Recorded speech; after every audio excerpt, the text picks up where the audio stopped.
Marami ang gustong mag-invest. Pero kapag sinabihan mo na pag-aralan muna kung saan ilalagay ang pera, biglang nagiging abala. Nawawalan ng oras o nagkakaroon ng maraming dahilan.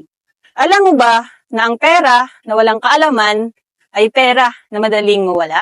Ano ang ibig sabihin nito? Kapag wala tayong sapat na kaalaman kung paano mapapatatag ang pundasyon ng ating pinansyal na kalagayan, mauubos din ang ating investment. Maraming nag-abroad, pero umuwi ng walang ipon. Maraming nanalo sa loto, pero bumalik din sa kahirapan. Bakit?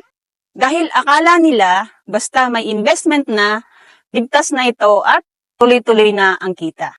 Ngunit, kung paano mo mapapangalagaan ng iyong investment kung ayaw mong pag-aralan kung paano ito protektahan. Ang totoo, madali ang mag-invest. Pero, mahirap ang gumawa ng tamang desisyon tungkol dito. Kaya, ano ang dapat gawin? Pag-aralan muna ang tamang paraan. Umattend ng aming libreng financial education class.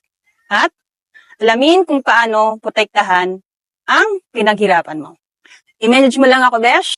Willing akong i-guide ka sa journey mo.